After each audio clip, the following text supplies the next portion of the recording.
Hello everyone, welcome to computer centric. तो आज की क्लास में हम लोग डिस्कशन करेंगे गेट के प्रीवियस ईयर्स क्वेश्चंस का on the base of the chapter Boolean algebra. So let's begin our discussion with the questions. So this is the question, Boolean expression is given here. A B C D variable के form में यहाँ पर Boolean expression आपको दिया गया है और आपसे पूछा गया है इसका इक्विवेलेंट क्या होगा। ऑप्शन ए में दिया है 1, बी में दिया है ए बी होल बार, सी है ए बी और ऑप्शन डी दिया गया है 0। ओके, सो चलिए स्क्रीन को पॉज करें and let's try to find its answer. So सबसे पहले अगर हम एक्सप्रेशन को फिर से नोट डाउन कर लें, सपोज मैंने ऐसे लिखा capital F is equal to, this is the expression, complement of bracket A plus B bar plus C plus D bar bracket close plus B plus C bar. ये question आपको दिया गया है और इसके पूछा गया है कि इक्वल में क्या आएगा। स्क्रीन को पॉज कर दें और जल्दी से इसका आंसर फाइंड करना है। गेट इलेक्ट्रिकल में इस क्वेश्चन को पूछा गया था in the paper 2016। So hopefully आप लोगों ने इसका आंसर फाइंड कर लिया होगा इसका। चलिए मैं सॉल्व करता हूं आपको। देखिए ए यहां पर है, बी बार है, सी डी बार। ओके, तो अगर मैं थोड़ा सा इसी कॉम्प्लीमेंट के अंदर जो रिप्रेजेंटेशन है उसको रीअरेंज करके लिखूं तो देखिए क्या मैं ऐसे लिख सकता हूं इसको, B bar plus B plus C bar plus कुछ नहीं, मैंने ये जो वेरिएबल्स हैं उनको रीअरेंज करके लिख दिया है, आगे पीछे कर दिया सिंपली।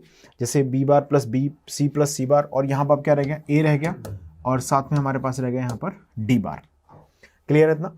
सो हमने इसे सिंपली टर्म्स को रीअरेंज कर दिया। कितने टर्म्स हैं यहाँ पर? 6 टर्म्स हैं, तो यहाँ पर भी 6 टर्म्स लिखे हुए हैं डिटो। ओके, सो अब क्लियरली अगर आप ऑब्जर्व करें इसको, देन यू में से F is equal to here complement under B plus B bar क्या होगा। अब बी की वैल्यू अगर 0 है तो बी प्लस बी बार क्या हो जाएगा, 0 प्लस 1 हो जाएगा, और b की वैल्यू अगर 1 है तो 1 प्लस 0 होगा। Ultimately b plus B bar means what, 1 plus C bar भी क्या होगा, 1 plus this a plus D bar. 1 plus any variable that is obviously mean 1, यानी कि कॉम्प्लीमेंट ऑफ 1 यहां पर आएगा 1 प्लस x, कुछ भी वेरिएबल हो x हमेशा होता है 1। कॉम्प्लीमेंट ऑफ 1 हो जाएगा यहां से simply it is equal to 0. F is equal to 0 will be the answer of this question. Simple. So if F is equal to 0 means option D will be the correct answer of this question. Screen को pause करें और फटाफट से इस question को note कर लें। So option D will be the right answer. चलिए अब बात करते हैं नेक्स्ट क्वेश्चन की। See the next question. If x is equal to 1 आपको दिया गया है और दूसरा यहां पर दिया है and this expression x plus z bracket y bar plus z bar plus x y bar bracket close another bracket x bar plus z bar bracket x plus y bracket close is equal to 1। तो आपसे पूछा गया है then y is equal to z है, z is equal to 1 है, y equal to z bar है, z is equal to 0 है। Gate electronics में इस क्वेश्चन को पूछा गया था। आपको 2 कंडीशंस बेसिकली यहां पर मेंशन की गई है। पहली कंडीशन दी है x is equal to 1 है, if x is equal to 1, और दूसरी कंडीशन ये इक्वेशन आपको दिएगी, ये पूरा एक्सप्रेशन जो है वो 1 के इक्वल है। तो आपको बताना है इनमें से कौन सा रिलेशन जो है वो वैलिड रहेगा। क्लियर है? क्वेश्चन समझ में आया सभी को? नाउ सबसे पहले हम पहली कंडीशन तो हमको दे दी गई है, तो कोई दिक्कत नहीं है। अब दूसरी को मैं एज इट इज यहां पर लिख देता हूं पहले। सो दिया गया आपको x plus z times y bar plus z bar plus x y bar, now bracket, now another bracket here x bar plus z bar times x plus y, और ये इक्वल टू दिया गया है 1। स्क्रीन को pause करें और फटाफट से इस क्वेश्चन को आप सॉल्व कर लें। जल्दी से स्क्रीन को रोक दीजिएगा और आंसर इसका फाइंड कर लीजिए। देखिए अब इस कैलकुलेशन में हमें एक चीज बहुत क्लियर है कि x की वैल्यू आपको दी गई है 1, तो मैं ऐसा करता हूं इस x की वैल्यू को इस पूरे एक्सप्रेशन में पुट कर देता हूं। अच्छा, x की वैल्यू 1 है तो x बार क्या होगा, डेफिनेटली 0 होगा। यानी कि जहां भी हमें इस एक्सप्रेशन में हमने x बार लिखा है वहां हम 0 लिख सकते हैं, और जहां भी x आएगा वहां पर हम 1 लिखेंगे। चलिए क्या होगा, दिस इज 1 प्लस z, ये ब्रैकेट यहां पर है, और ये आएगा यहां से y बार प्लस ये है z बार। इस ब्रैकेट को हम नहीं भी लगाएं क्योंकि एडिशन है तो कोई दिक्कत नहीं है, इस ब्रैकेट का कोई सिग्निफिकेंस नहीं है, जस्ट टू कंफ्यूज उन्होंने यहां पर दिया है इसको, z बार प्लस, अब देखिए x इज इक्वल टू 1 हो गया तो यहां पे क्या रह गया दोस्तों, y बार। सिंपल, इतना आ गया। ये ब्रैकेट हमने क्लोज किया, अनदर ब्रैकेट यहां से क्लोज किया। Okay, so what will be the value of x bar here, x bar is equal to 0, so this is 0 plus z bar into x is equal to 1 यानी कि 1 plus y, और ये पूरा expression है equal to 1। चलिए अब इसको simplify करके देखते हैं क्या हमारे पास कंक्लूजन यहां से आ सकता है। Okay, so now let's realize it, 1 plus z, देखिए अब यहां से अगर मैं इस ब्रैकेट को सॉल्व कर लूं, इतने ब्रैकेट को, तो 1 प्लस z टाइम्स y बार प्लस y बार 2 बार लिखा है तो कोई बात नहीं, हम एक बार लिख देंगे इसको, y बार प्लस z बार ऐसे कर देंगे।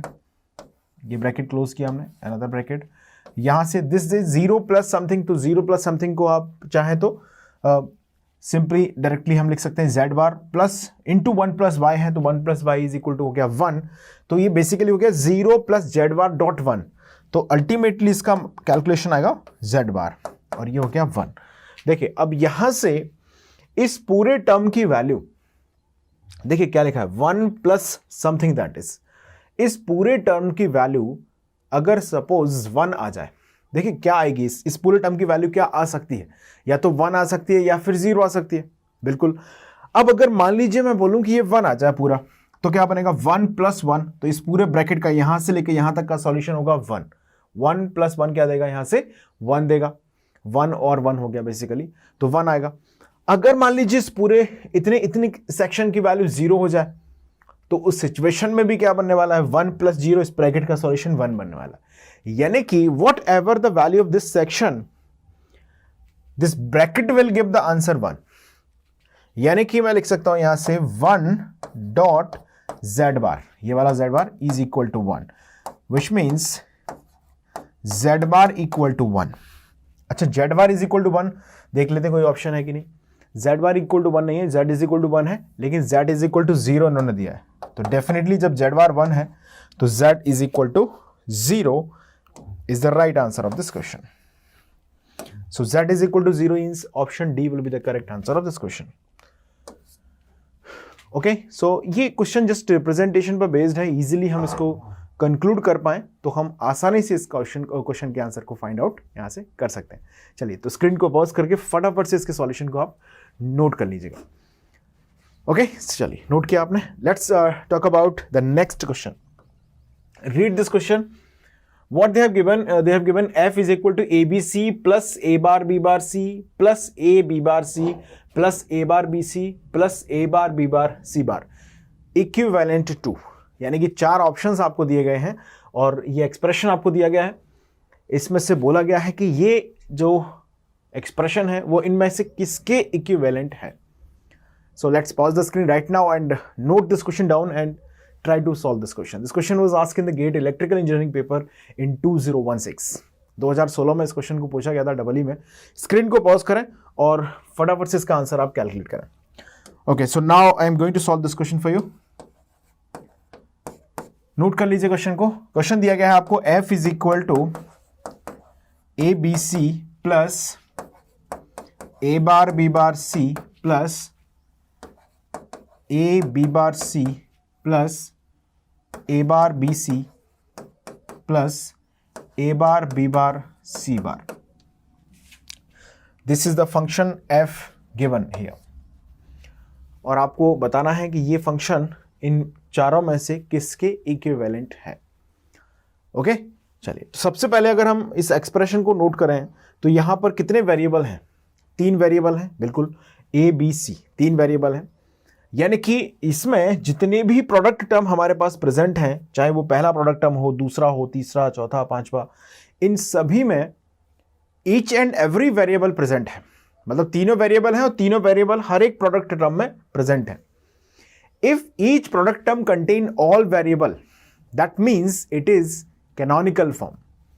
और अगर ये product term contain all variable है, दैट मीन्स हर एक प्रोडक्ट टर्म क्या है यहाँ पर, मिन टर्म है, यानी कि if each min term contain all variables that means it is canonical SOP form. तो दोस्तों यहां पर आपको दिया गया है canonical SOP form, this is canonical SOP form, ये आपको दिया गया है। तो क्या हम यहां से स्टैंडर्ड एसओपी लिख सकते हैं?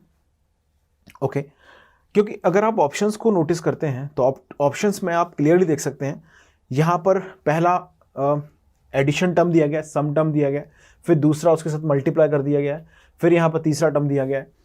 और यहां पर जो तीनों ऑप्शंस हैं उसमें एक चीज हम नोटिस कर सकते हैं कि इन तीनों ऑप्शंस के अंदर प्रोडक्ट ऑफ सम में कैनोनिकल फॉर्म दिया गया है, यानी कि प्रोडक्ट ऑफ सम का कैनोनिकल फॉर्म प्रेजेंट है ऑप्शंस में और एसओपी फॉर्म प्रेजेंट है क्वेश्चन में।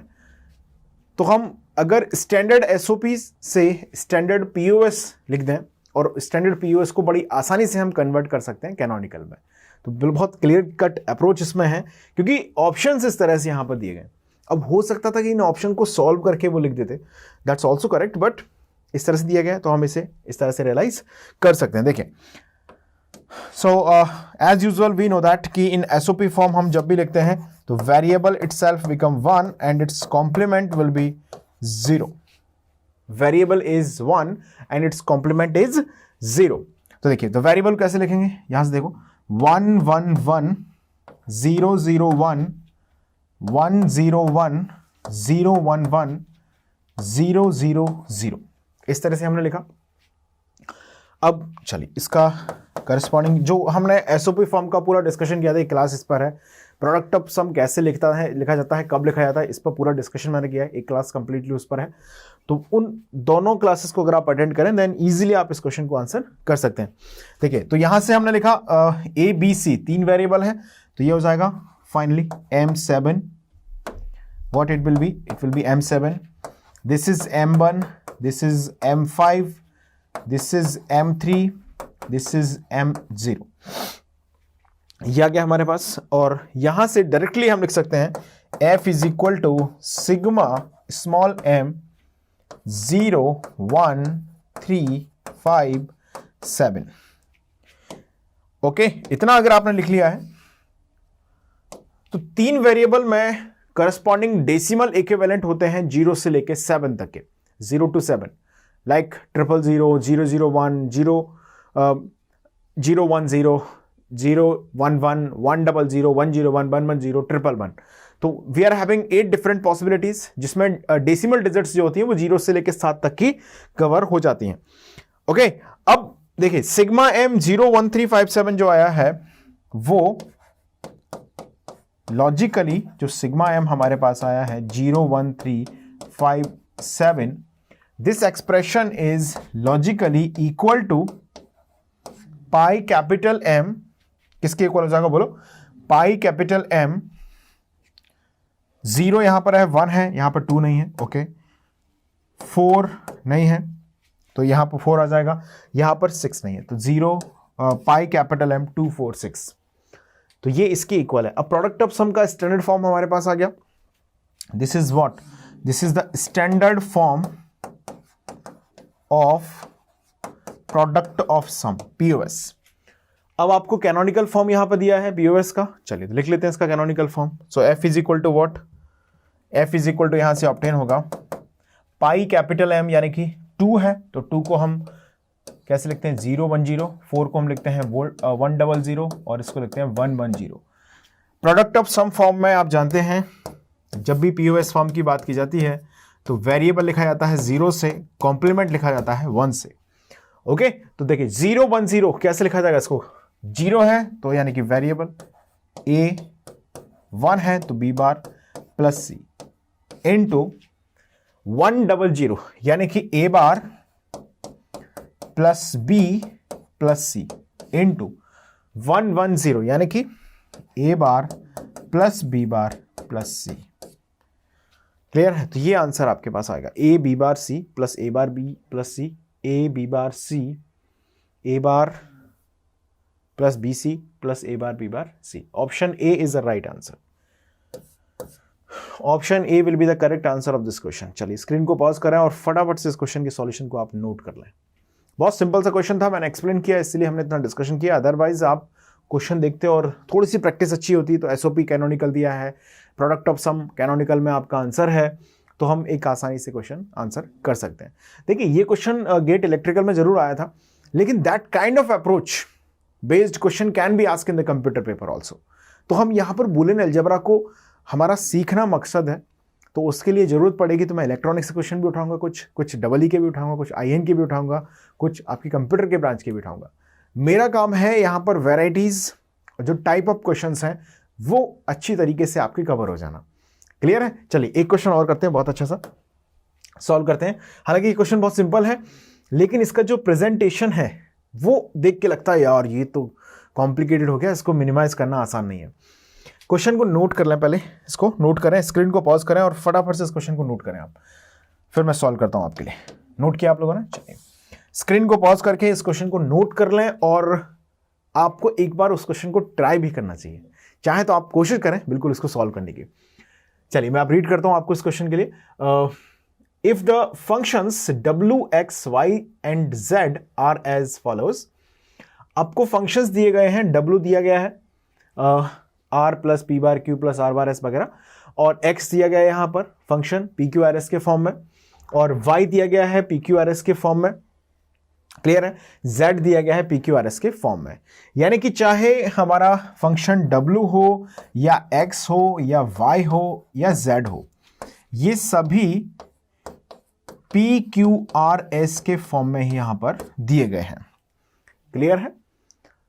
ओके अब आपको यहां पर बेसिकली ऑप्शंस के थ्रू उन्होंने रिलेशंस की बात की है कि w z के इक्वल होगा या कॉम्प्लीमेंट के इक्वल होगा या y के इक्वल होगा, x का y से क्या रिलेशन होगा, x का z से क्या रिलेशन होगा।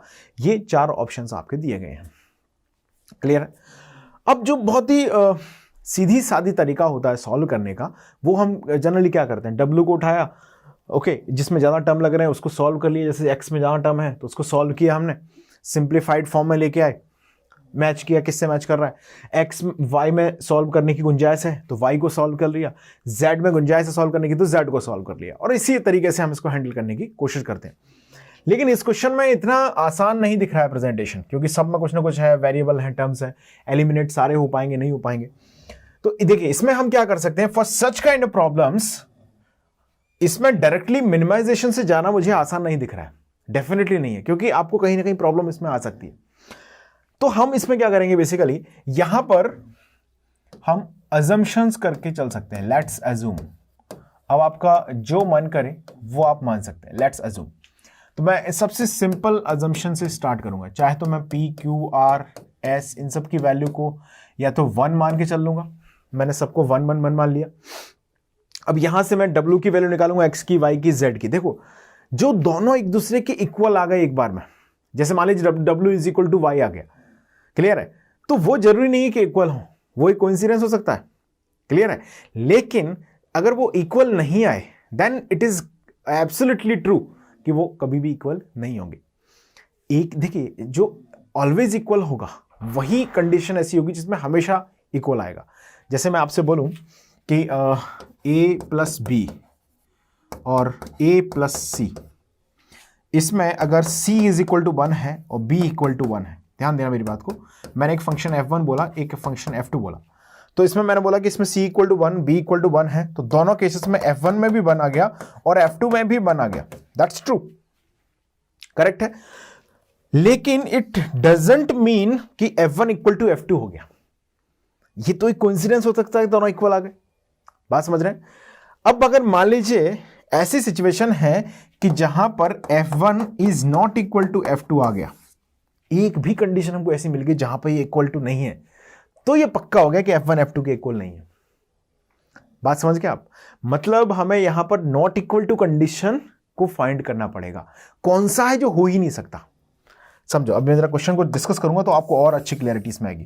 तो पहले मैंने जो वैल्यू अजम्पशन करे हैं उसके हिसाब से मैं इसको सॉल्व करता हूं। देखिए पहले मैं w को निकालता हूं, क्या आएगा, what will be the value of w, let's see what will be w। दोस्तों p q r s is equal to 1 1 1 put करोगे तो w में देखो r 1 है तो 1 प्लस समथिंग, 1 प्लस 0 आएगा। अब सॉल्व करना, मैं थोड़ा सा इसमें कैलकुलेशन आप पे छोड़ रहा हूं। तो 1 प्लस समथिंग होता है तो 1 होता है, तो W आ गया 1।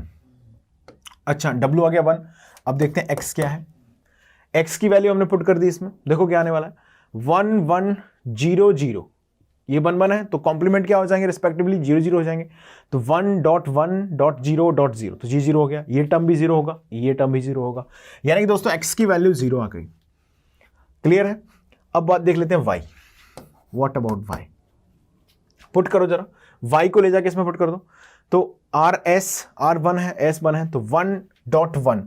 अब ये पूरा कुछ भी आए, लेकिन अगर ये 1 आ गया तो 1 प्लस, अगर ये 1 भी होगा इतना वाला टर्म जो कॉम्प्लीमेंट में लिखा है ना, होल कॉम्प्लीमेंट में, तब भी 1 आएगा भाई, और ये 0 होगा तब भी 1 आएगा। हालांकि लिखना चाहो तो लिख दो, PR की वैल्यू 1 है तो 1 प्लस समथिंग ये 0 आएगा ना, 1 प्लस 0 बनेगा तो 1 ही आएगा कुल मिला के। अब हम Z देख लेते हैं क्या आ रहा है।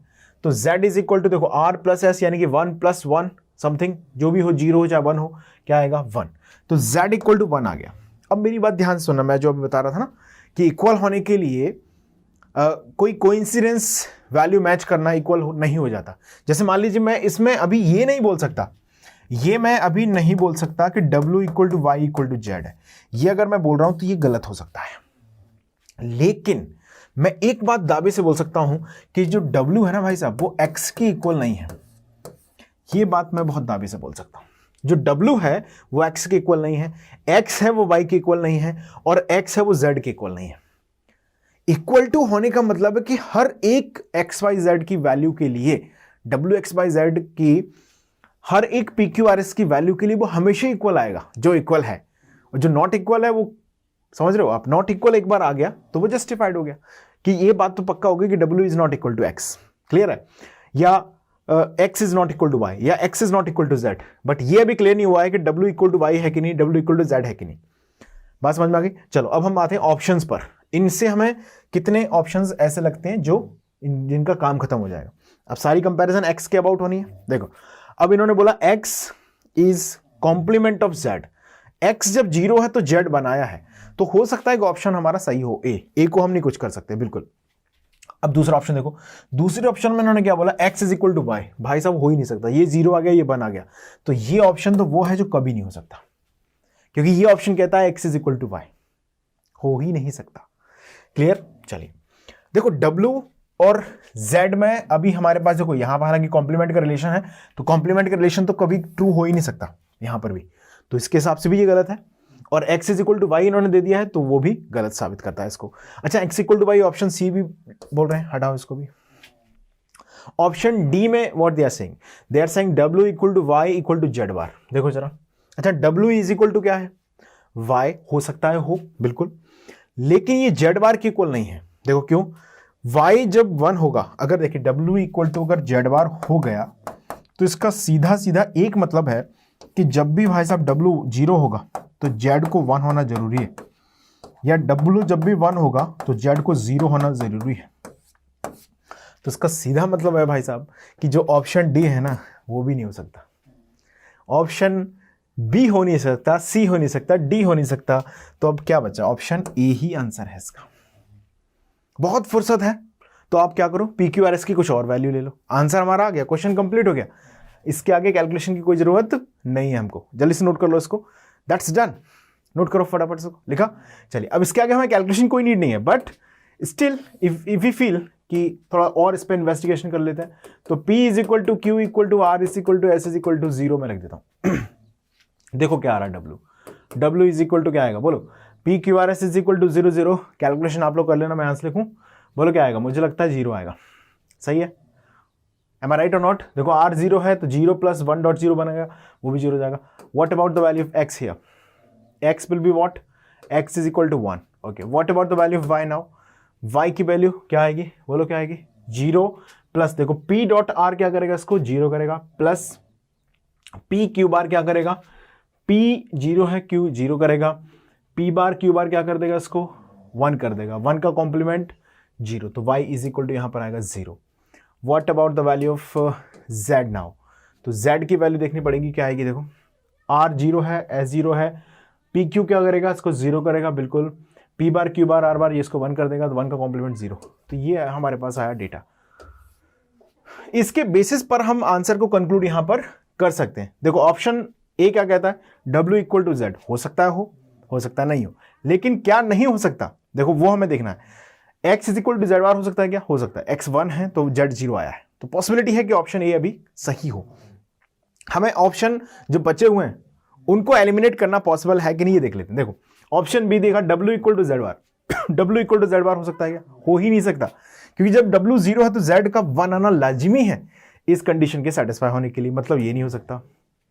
अच्छा W इक्वल टू वाई आ सकता है क्या, चांस ही नहीं। देखो W 0 है तो ये भी 0 आ गया, क्लियर है। तो W is equal to Y 0 हो सकता है, लेकिन क्या ये Z के कॉम्प्लीमेंट के बराबर है क्या, Y इक्वल टू जेड बार है क्या, यहां पर नहीं है। Y इक्वल टू जेड बार का मतलब है कि Y जब भी 0 आएगा तो Z बार 1 आना जरूरी है, तो ये भी नहीं हो सकता। What about that, W equal to Z हो सकता है हो, लेकिन क्या X is equal to Y है, नहीं है। X जब 1 है तो Y 0 आ रहा है, तो ये भी नहीं हो सकता। मतलब कुल मिला के ऑप्शन ए ही यहां पर करेक्ट है।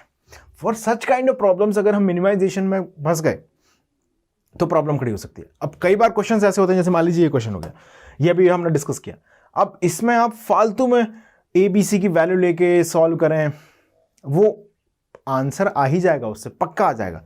लेकिन मुझे लगता है कि ABC की वैल्यू के बजाय इसका कैनोनिकल फॉर्म लिखा है, SOP का, PUS का लिखना है, इतना सा कैलकुलेशन हम आसानी से इसको सॉल्व कर सकते हैं। So it depends on the given data और किस तरह का क्वेश्चन फ्रेम हुआ है, उसके बेसिस पर हम ये कंक्लूड करते हैं कि कौन सी अप्रोच वहां पर करेक्ट होगी। क्लियर है। चलिए, तो नेक्स्ट क्लास में फर्दर डिस्कशन हम लोग कंटिन्यू करेंगे। That's all for this class. Thank you.